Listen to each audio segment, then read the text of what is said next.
Você já deve ter ouvido falar que as pessoas mais prósperas e inteligentes do mundo fazem aquilo que elas amam, fazem aquilo que elas sentem muita paixão.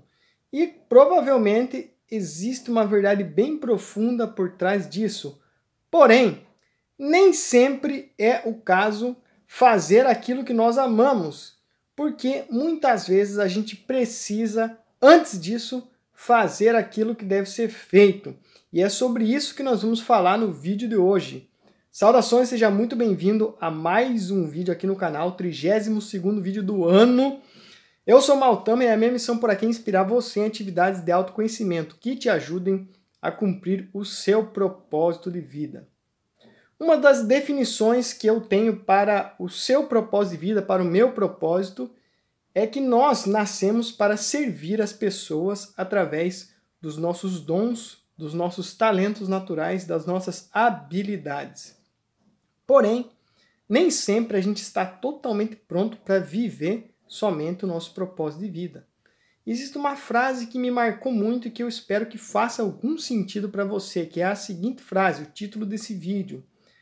As pessoas inteligentes fazem o que elas amam e as pessoas geniais fazem o que deve ser feito.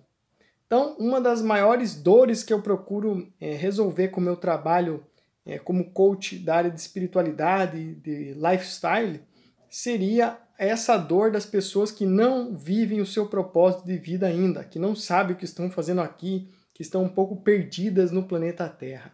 E muitas dessas pessoas estão num trabalho que elas não se sentem felizes, estão fazendo coisas que elas não gostariam de fazer, estão sempre buscando uma forma de fazer aquilo que elas amam, de viver a sua paixão. Só que eu te digo uma coisa, será que é realmente o momento para você viver a sua paixão? Ou será que você precisa aprender algumas coisas antes de poder viver a sua paixão? Então a minha vida tem sido para mim um grande exemplo disso. Eu conheço perfeitamente o meu propósito de vida, a minha paixão, e nesse momento eu faço várias coisas que não são apaixonantes. Eu faço várias atividades que são chatas pra dedéu. Eu tenho que lidar com um monte de coisas que não são aquilo que eu gostaria de estar lidando.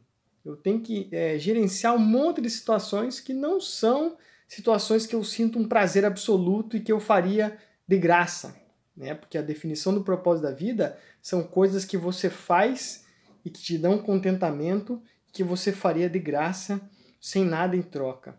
Já quando você está trabalhando, por exemplo, muitas vezes você precisa sim ter alguma coisa em troca. Então, às vezes você precisa fazer coisas chatas para gerar um determinado resultado. Isso falando muito especificamente do campo financeiro.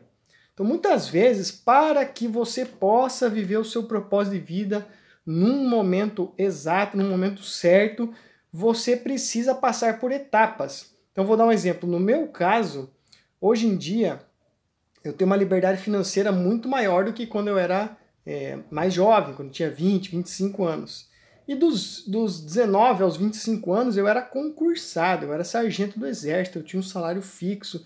Então, eu precisei passar pela etapa dos concursos até conquistar digamos, uma expertise, uma habilidade que eu utilizo hoje em dia nos meus empreendimentos.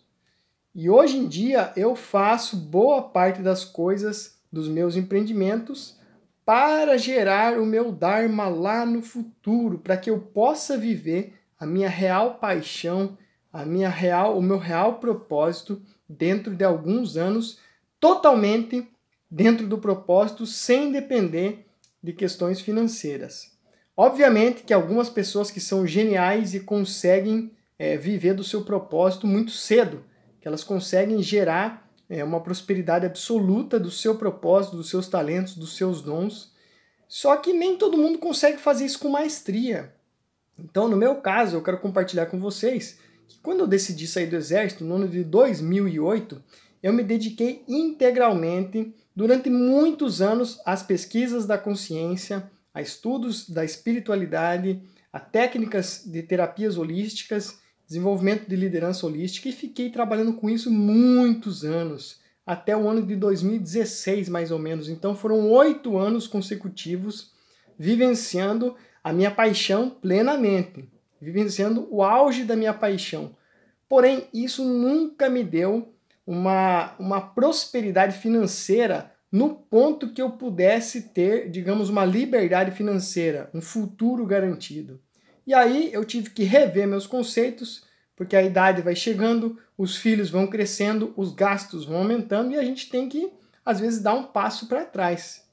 E esse passo para trás que eu dei, no meu caso, me ajudou a ter um impulso para criar um negócio, para criar um empreendimento sustentável que lá na frente vai me permitir vivenciar ao máximo a minha paixão com segurança financeira, com tranquilidade e podendo doar meu tempo livremente.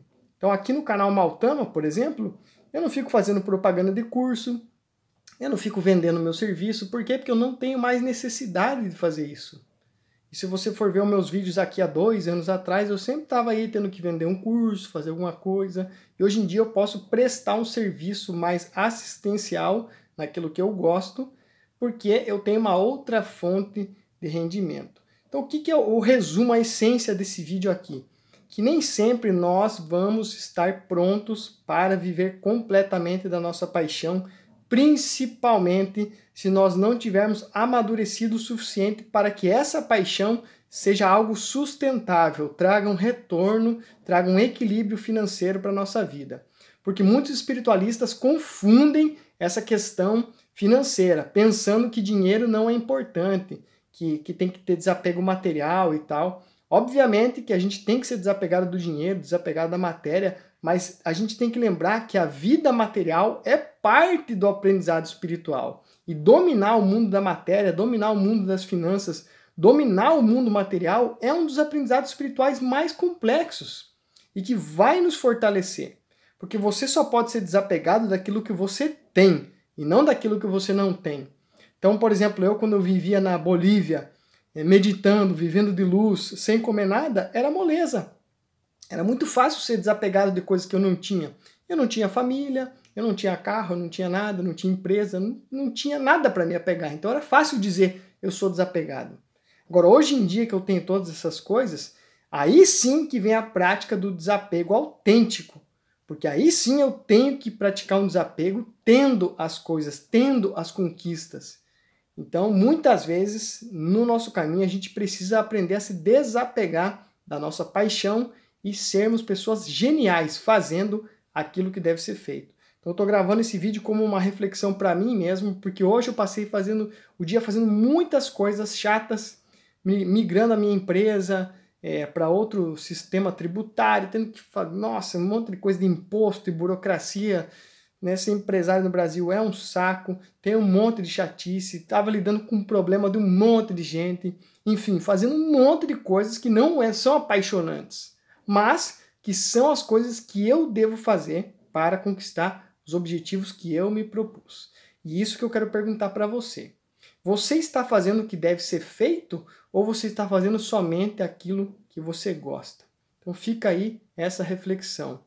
Às vezes é o caminho fazer o que deve ser feito. Então eu espero de coração que isso tenha ajudado você a refletir sobre sua vida e se de alguma forma eu puder te ajudar nessa caminhada, conte comigo. Deixe os seus comentários que eu vou estar lendo. Dentro do possível eu respondo e a gente se vê no vídeo de amanhã. Que a paz seja convosco. Até amanhã.